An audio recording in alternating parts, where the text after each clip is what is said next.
नमस्कार, आप देख रहे हैं दैनिक न्यूज़। आज की बड़ी न्यूज़ में आपका स्वागत है। प्रधानमंत्री नरेंद्र मोदी ने रविवार को एक सोशल मीडिया पोस्ट में लिखा कि कांग्रेस ने भारत के रामेश्वरम के पास मौजूद कच्चाथीवू द्वीप श्रीलंका को सौंप दिया था। पीएम ने कच्चाथीवू द्वीप पर एक आरटीआई रिपोर्ट का हवाला देकर सोशल मीडिया पर यह बात कही। इस आरटीआई रिपोर्ट में बताया गया कि 1974 में इंदिरा गांधी की सरकार ने इस द्वीप को श्रीलंका को गिफ्ट कर दिया था। प्रधानमंत्री ने अपनी पोस्ट में कहा कि कांग्रेस पिछले 75 साल से भारत की एकता और अखंडता को कमजोर करने का काम करती आ रही है। तमिलनाडु के भाजपा चीफ अन्नामलाई ने आरटीआई दाखिल की। रिपोर्ट में 4 पॉइंट सामने आए। हम एक एक करके उन पर चर्चा करते हैं। Point number 1, Tamil Nadu Bhajpa chief के अन्नामलाई ने कच्चाथीवू के बारे में जानकारी को लेकर आरटीआई दायर की। इसमें लिखा कि साल 1974 में भारत की तत्कालिक प्रधानमंत्री इंदिरा गांधी और श्रीलंका के राष्ट्रपति श्री मावो भंडारनायके ने एक समझौता किया था। इसके तहत कच्चाथीवू द्वीप को श्रीलंका को औपचारिक रूप से सौंप दिया था। पॉइंट नंबर 2, रिपोर्ट के मुताबिक इंदिरा गांधी ने तमिलनाडु में लोकसभा कैंपेन को देखते हुए यह समझौता किया था।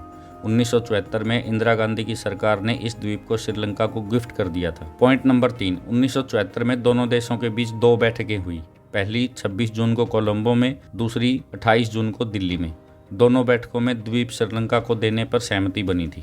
पॉइंट नंबर 4, रिपोर्ट में कहा गया कि समझौते में कुछ शर्तें हैं, जैसे भारतीय मछुआरे अपना जाल सुखाने के लिए द्वीप पर जा सकेंगे और द्वीप पर बने चर्च में भारतीय लोगों की एंट्री बिना वीजा के होगी। प्रधानमंत्री नरेंद्र मोदी कच्चाथीवू का मुद्दा संसद में भी उठा चुके हैं। 10 अगस्त 2023 को प्रधानमंत्री ने सदन में भी अविश्वास प्रस्ताव पर कच्चाथीवू को लेकर बयान दिया था।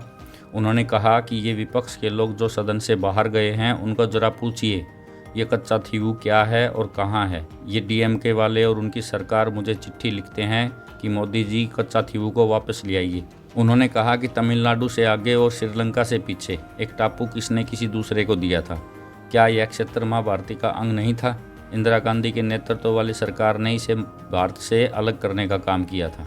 इस सोशल मीडिया पोस्ट के बाद भाजपा और कांग्रेस के नेताओं के बहुत सारे बयान सामने आ रहे हैं। कांग्रेस नेता संदीप दीक्षित ने कहा कि प्रधानमंत्री के साथ समस्या यह है कि वो बिना किसी आधार के बयान देते हैं।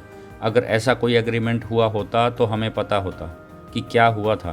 दूसरी बात कि 9 साल तक प्रधानमंत्री क्या कर रहे थे। वो ऐसी पोजीशन पर हैं जहां उन्हें यह जानकारी मिल सकती है, तो वह अब तक चुप क्यों थे। ये सब महज इसलिए हो रहा है क्योंकि तमिलनाडु में इलेक्शन है और सभी सर्वे बता रहे हैं कि भाजपा तमिलनाडु में पूरी तरह से साफ हो रही है। इसी बीच अमित शाह ने भी कहा कि भारत ने कच्चाथीवू को छोड़ दिया था और उन्हें इसका कोई पछतावा भी नहीं है। कभी कांग्रेस का कोई सांसद देश को बांटने की बात करता है तो कभी भारतीय संस्कृति और परंपराओं को बदनाम करता है। इससे पता चलता है कि वे भारत की एकता और अखंडता के खिलाफ हैं। आइए अब जानते हैं कच्चाथीवू द्वीप कहाँ स्थित है और भारत से कितनी दूरी पर है। कच्चाथीवू द्वीप 285 एकड़ में फैला है और यह रामेश्वरम से 19 किलोमीटर दूर है। भारत के तमिलनाडु और श्रीलंका के बीच काफ़ी बड़ा समुद्री क्षेत्र है।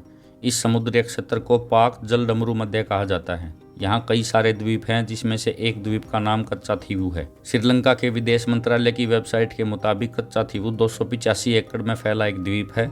यह द्वीप बंगाल की खाड़ी और अरब सागर को जोड़ता है। यह द्वीप 14वीं शताब्दी में एक ज्वालामुखी विस्फोट में बना था, जो रामेश्वरम से करीब 19 किलोमीटर और श्रीलंका के जाफना से करीब 16 किलोमीटर दूरी पर है।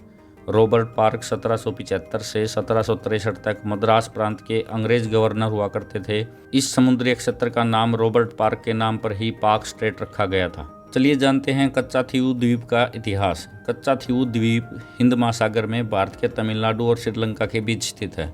भारत और श्रीलंका के बीच यह द्वीप हमेशा से विवाद का कारण रहा। 285 एकड़ में बसा ये द्वीप 17वीं सदी में मदुरई के राजा रामनद की जमीन के अधिकार में आता था, लेकिन जब भारत में ब्रिटिश हुकूमत आई तो ये द्वीप मद्रास प्रेसिडेंसी यानी अंग्रेजों के अधीन हो गया। 1947 में जब भारत आज़ाद हुआ तो सरकारी दस्तावेजों में इसे भारत का हिस्सा बताया गया। हालांकि उस वक्त भी श्रीलंका इस पर अपना अधिकार जताता रहा था। चलिए जानते हैं अब भी भारत के लोग वहां जा सकते हैं कि नहीं।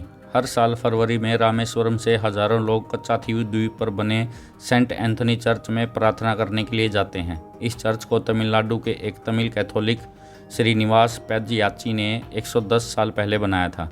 2016 में मीडिया रिपोर्ट में दावा किया गया कि श्रीलंका सरकार अब इस चर्च को गिराने की तैयारी कर रही है, लेकिन बाद में विदेश मंत्रालय के प्रवक्ता विकास स्वरूप से स्पष्ट किया गया कि ऐसा कुछ नहीं है। ये थी आज की बड़ी खबर। अगर आपको ये वीडियो पसंद आए तो आप इस वीडियो को लाइक करें, शेयर करें और हमारे चैनल को सब्सक्राइब जरूर करें। साथ ही कमेंट भी ज़रूर करें कि आपको ये वीडियो कैसी लगी।